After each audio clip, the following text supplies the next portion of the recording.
దీర్ఘాయుష్మాన్ భవ దీర్ఘ సుమంగళి భవ దీర్ఘాయుష్మాన్ భవ దీర్ఘ సుమంగళి భవ. మంచిది మంచిది బాబు.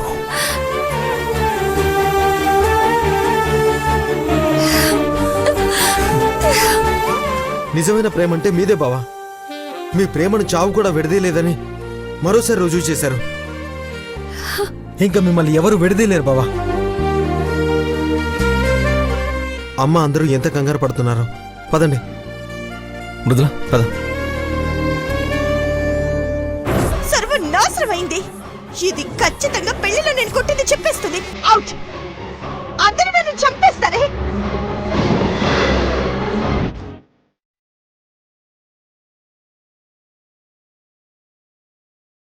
మానసి, మధు తరుణ్ వెళ్ళి చాలాసేపు అయింది. ఒకసారి ఫోన్ ట్రై చేయి. కాల్ చేసినమ్మా, కలవట్లేదు. కళ్ళ ముందే కనిపిస్తుంది. మృదులే పిలుస్తున్నట్టు అనిపిస్తుంది.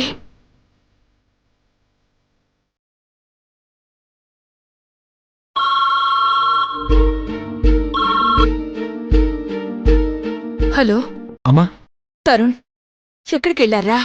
ఎన్నిసార్లు ఫోన్ చేసినా కలవట్లేదేంటి? మధు ఎక్కడున్నాడు? అమ్మా, అందరం ఇక్కడే ఉన్నాం.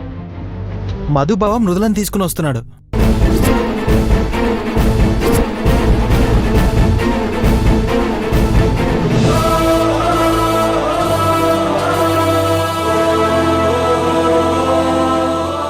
ఏంట్రా నువ్వనేది? అవునమ్మా, బావ చెప్పిందే నిజమైంది. వాళ్ళ ప్రేమ వాళ్ళని దూరం చేయలేదమ్మా.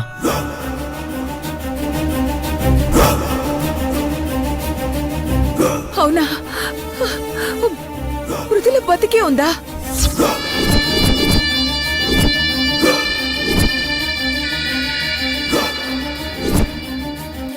ఇదిగోమ్మా, మాట్లాడు మృదుల. అమ్మా,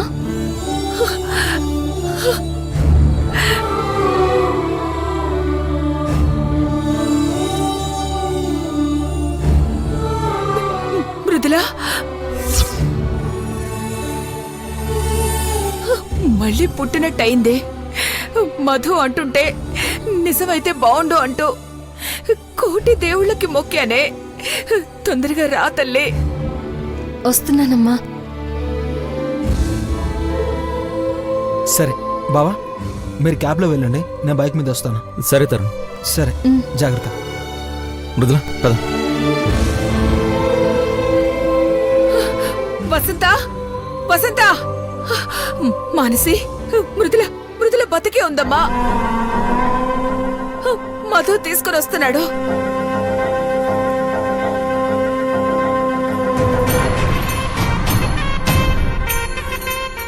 ఏంటే, మృదుల వస్తుంది అంటే సంతోషమే లేదు? అదేం లేదమ్మా, హ్యాపీనే కదా. బావ అన్నట్టే అయింది కదా. అవునే, వాళ్ళ ప్రేమ నిజం. మధు మాటలే నిజమయ్యాయి. అత్తయ్య, మృదుల లేకుంటే ఇక్కడ నేను ఊపిరి పీల్చుకోలేను. నేను ఊపిరి తీసుకుంటున్నాను అంటే, నా మృదుల బ్రతికే ఉంది అంటే అది వాడి ప్రేమ అనుకున్నానే. కానీ అది నిజం. వసంత, అమ్మా, మృదుల బ్రతికే ఉంది.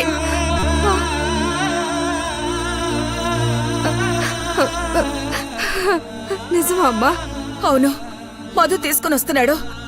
నువ్వు వెళ్ళి తొందరగా హారతి రెడీ చేయి. అమ్మా, అమ్మా, నా బిడ్డ బతికే ఉందమ్మా. అది చాలమ్మా నాకు. ఏం పాపం చేయలేదు. దేవుడు ఎందుకు శిక్షిస్తాడు వసంత? అందుకే మళ్ళీ తిరిగి మన ముందుకొస్తుంది. మానసి, నువ్వు వెళ్ళి గుమ్మానికి దండలు వేయించు. వసంత, పిల్లలకి ఏమేం కావాలో అన్ని రకాల వంటలు చేయాలి. బిడ్డ ఈ 10 రోజులు ఎంత నరకం అనుభవించిందో. సరేనమ్మా. ఇంకా ఏంటి ఆలోచిస్తున్నావు? త్వరగా వెళ్ళు.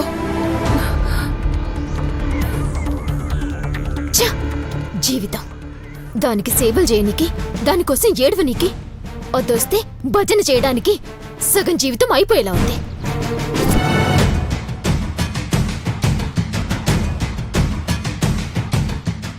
మృదుల ప్రెగ్నెంట్ అయింది. ఈసారి ఎలాంటి మిస్టేక్స్ జరగకూడదని నేనే దగ్గరుండి మరీ రిపోర్ట్స్ తీయించాను. మళ్ళీ పాజిటివ్ వచ్చిందిరా. See it's positive. Pregnancy is confirm.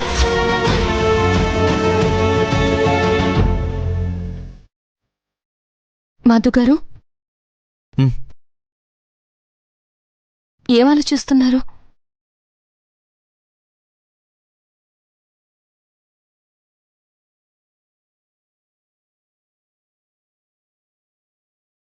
Madhu గారు, మిమ్మల్ని చాలా బాధ పెడుతున్నాను కదా?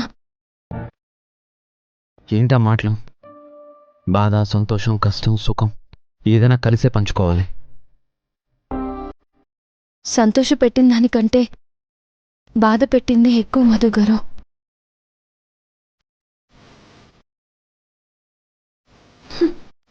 వదిలా, ఏంటిది? ఆ ఏడుపేంటి? నేను ఉన్నాను, ఎప్పటికీ ఉంటాను, నీతోనే ఉంటాను మృదుల. ఈ 10 రోజులు నాకు మెలకు వచ్చిన ప్రతిసారి మిమ్మల్ని చూస్తున్నట్టు అనిపించేది, కానీ ఎక్కడా కనిపించరు. నా ప్రాణం పోయేది తెలుసా మధు గారు? దేవుడు మన ప్రేమకు అన్యాయం చేయడు మృదుల. మనుషులం వేరు, మన మనసులు ఒక్కటే.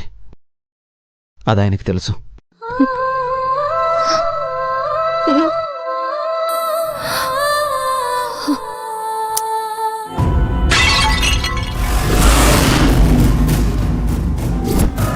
బ్రాహ్మణే,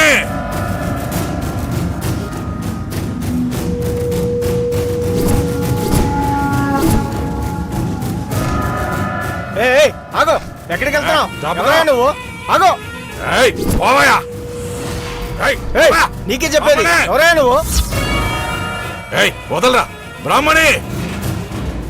ఎక్కడికి వెళ్తున్నావు? ఆగో. తమాషాలు చేస్తున్నావా? వెళ్ళరా ఇక్కడి నుండి. వెళ్ళనంటే వెళ్ళను. పోలీసులు మీరు కుమ్మక్కై నా బిడ్డను చంపేసేశారు. కేసు పెట్టిన అరెస్ట్ చేయకుండా ఉన్నారంటే ఏంది కదా బ్రాహ్మణమ్మా? తమాషాలు చేస్తున్నావా? ఇక్కడే షూట్ చేసి పారేస్తా. వెళ్ళరా ఇక్కడి నుంచి. నా బిడ్డను చంపినందుకు నాకు ₹1 కోటి నష్టపరిహారం ఇవ్వాలి. లేదంటే ఎక్కడే ఇదిగో ఈ కిరోసిన్ పోసుకొని చచ్చిపోతా. ఏయ్, ఏంట్రా ఏం మాట్లాడుతున్నావు? నా బిడ్డ జీవితంతో ఆడుకున్నది సరిపోక నీకు ₹1 కోటి ఇవ్వాలా? ₹1 కోటి ఇవ్వాల్సిందంతే, లేదంటే అరెస్ట్ చేయాలి. రండేసయ్య గారు, ఈడ్చేయండి. ఇదెక్కడి న్యాయం సార్? కేసు నేను పెడితే నా బిడ్డను చంపించిన ఈవిని అరెస్ట్ చేయకుండా నన్ను జైల్లో పెడతారా? ఎస్ఐ గారు చూస్తారేంటి? వెళ్ళరా. నాకు నష్టపరిహారం ₹1 కోటి ఇవ్వండి, లేదంటే ఈవిని అరెస్ట్ చేయండి. మేడం, కేసు పెట్టింది నిజం, కానీ మేనేజ్ చేశాం. విషయం మీడియాకి ఎక్కకముందే కాంప్రమైజ్ చేసుకుంటే మంచిది. ఏంటి సార్ మంత్రాలు? ₹1 కోటి ఇస్తారా లేక ఇక్కడ చావమంటారా?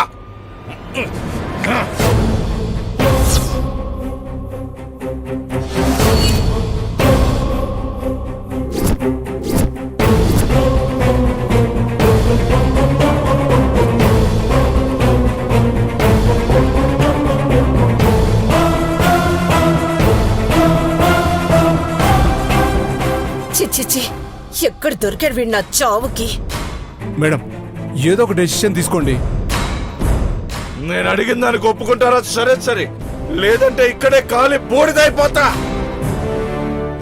ఆగు ఆగు, ఆగమంటుంటే. ఎస్ఐ గారు దగ్గర రావచ్చు సార్. 1 2 నీకే చెప్పేది, ఆగు. 3 నీ దిక్కున్న చేసుకో. పెద్దమ్మా, అదిగో నా బిడ్డను చంపిన ఇంకో రాక్షసి. చెప్పండి, ₹1,00,00,000 ఇస్తారా చావమంటారా? ఏంటి పెద్దమ్మా? ₹1,00,00,000 ఇవ్వాలంట, లేదంటే చస్తాడంట. ఏరా, నీకెందుకు ₹1,00,00,000 ఇవ్వాలి? ఎందుకంటే నా బిడ్డని చంపినందుకు. నీ బిడ్డ చావలేదు.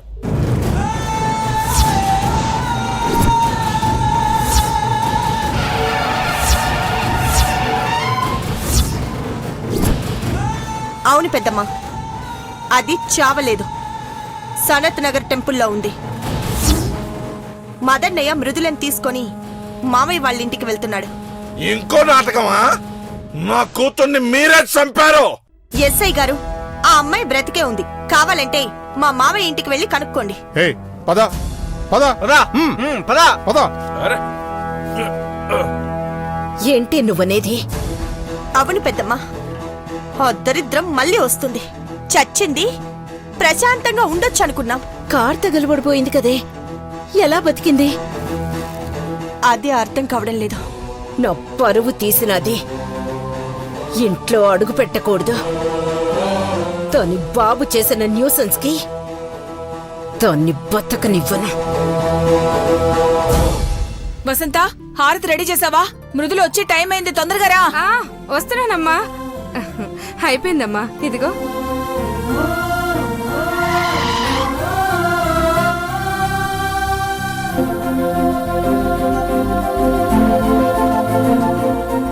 రా మృదుల.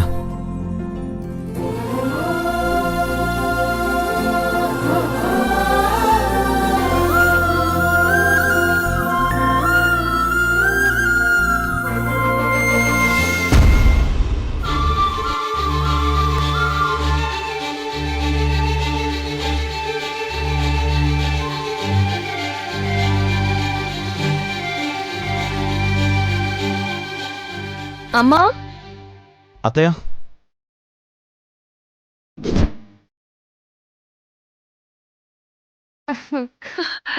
అమ్మా రా.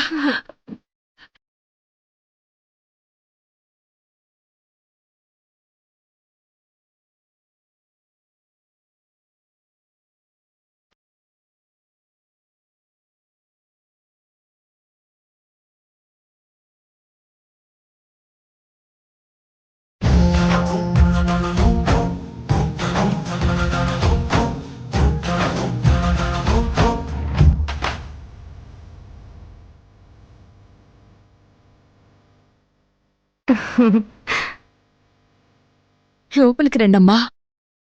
మృదుల పద.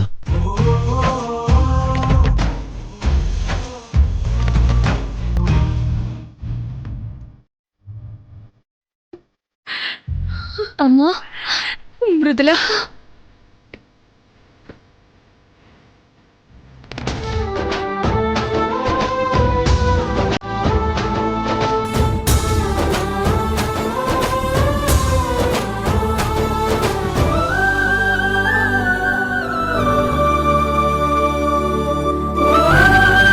రామ్మా, రామదు.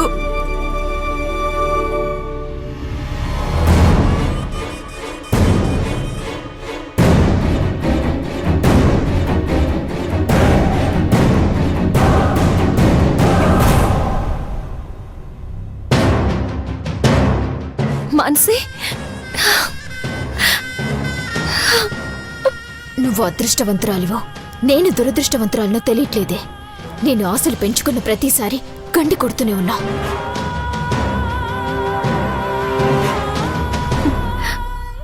మళ్ళీ మిమ్మల్ని అందరినీ చూస్తాననుకోలేదమ్మా.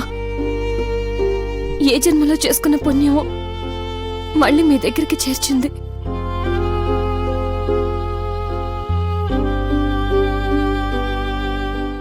ఈ వారం రోజులు ఎంత ఏడిపించావో తెలుసా? నువ్వు 4 రోజులు కనిపించకపోతేనే ప్రాణానికి ఏదోలా అయిపోయేది. అలాంటిది నువ్వు ప్రాణాలతో లేవంటే ఎలా ఉంటుంది మా పరిస్థితి? నువ్వు కాదమ్మా, మేం చచ్చి బతికాం.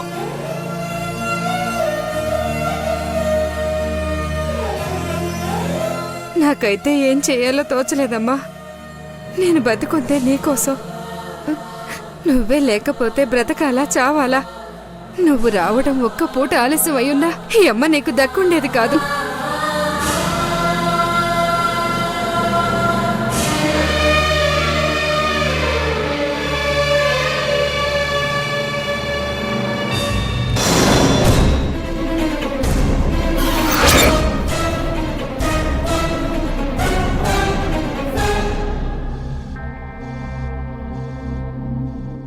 అసలు మాకెవ్వరికి ఎలాంటి ఆశలు లేవు మృదుల.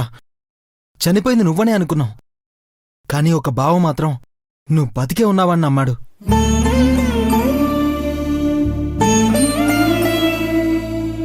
వ్యాన్లో కాలిపోయిన బాడీ దొరికి చితి మీద పెట్టి నిప్పటించాక కూడా నువ్వు బతికే ఉన్నావని అంత గట్టిగా నమ్మాడంటే నీ మీద ఎంత ప్రేమ ఉండాలి, ఆ ప్రేమ మీద ఎంత నమ్మకం ఉండాలి.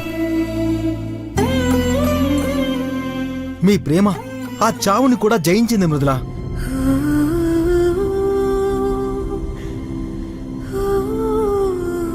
కానీ ఇంత గొప్ప ప్రేమకి ఎందుకురా ఇన్ని కష్టాలు? ఇద్దరూ సంతోషంగా ఉందామనుకున్న ప్రతిసారి ఏదో ఒక సమస్య వస్తూనే ఉంది. దేవుడు ఎందుకు మీ తలరాతని ఇలా మారుస్తున్నాడు? ఎందుకు ఇలా ఆటలాడుకుంటున్నాడు?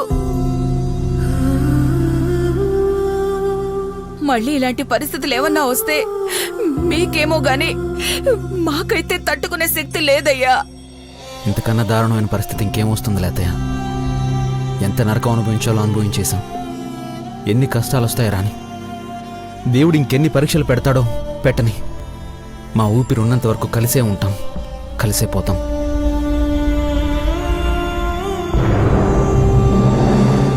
సరే అత్తయ్య, ఇంక మేము బయలుదేరుతాం. ఎక్కడికి రా బయలుదేరేది?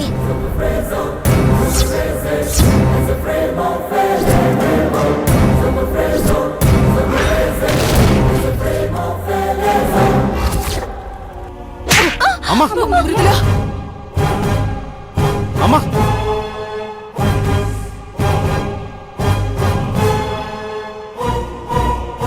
ఇప్పుడే చచ్చి బతికొచ్చింది వదినా. ఇంకా దాని మీద ఎందుకు కోపం? చచ్చి బ్రతికి రావడం కాదు భారతి, మనల్ని చంపడానికి బ్రతికొచ్చింది ఇది.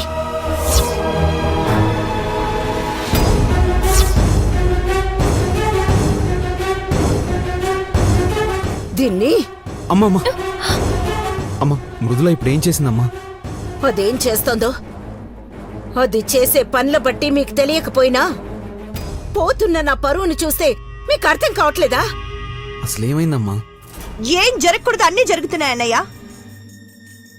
ఈ రోజు ఆ వీరస్వామి చేసిన వీరంగానికి నువ్వుంటే వాడి ప్రాణాలు తీసుండేవాడివి. పెట్రోల్ పోసి తగలెట్టుకుంటానని నాన్న గొడవ చేశాడు. పెద్దమ్మని అరెస్ట్ చేసేంత వరకు వెళ్ళిందన్నయ్య. పెద్దమ్మకి తల తీసేసినట్టయింది.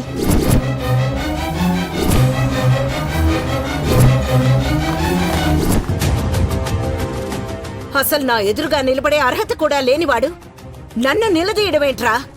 నన్ను బ్లాక్మెయిల్ చేయడమేంటి?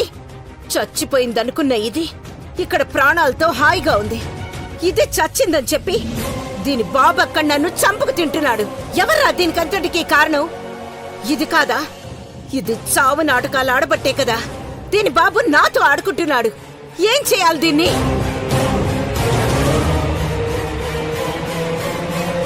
వీరస్వామి గురించి తెలుసు కదా వదినా. మృదులేం చేస్తుంది? లేదమ్మా, మా నాన్న చేసింది తప్పే. మా నాన్న చేసిన తప్పుకి నేను క్షమించమని అడుగుతున్నాను. క్షమించండి అమ్మా. ఎవడికి కావాలే నీ బోడి క్షమాపణలు? నీ క్షమాపణలు పోయిన నా పరువుని తిరిగి తెస్తాయా? నా మనశ్శాంతిని నాకిస్తాయా? అసలు నీ వల్ల ఎప్పుడు మనశ్శాంతి ఉందో చెప్పవే. ఏ రోజు నీ దరిద్రం మొహం చూశాను ఆ రోజు నుంచే దరిద్రం పట్టుకుంది.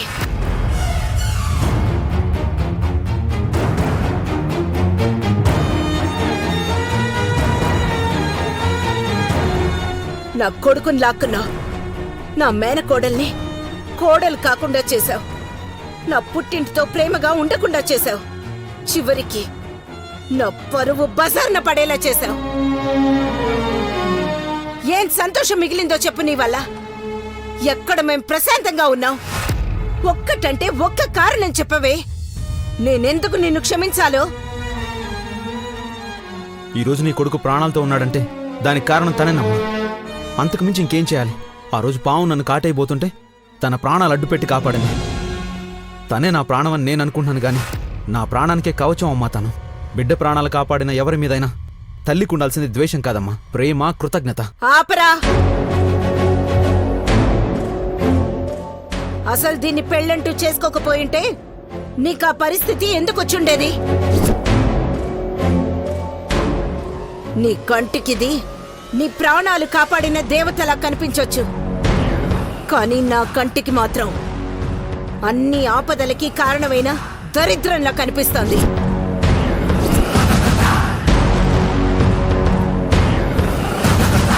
దీని మొహం చూసే ప్రతిసారి దీనివల్ల జరిగిన గొడవలే గుర్తొస్తున్నాయి. పోగొట్టుకున్న మనశ్శాంతి గుర్తొస్తోంది. అసలు దీని మొహం చూస్తేనే బతుకు మీద చిరాకు పుడుతోంది, అసహ్యం పుడుతోంది. ఇది నా కళ్ళ ముందుండడానికి వీల్లేదు.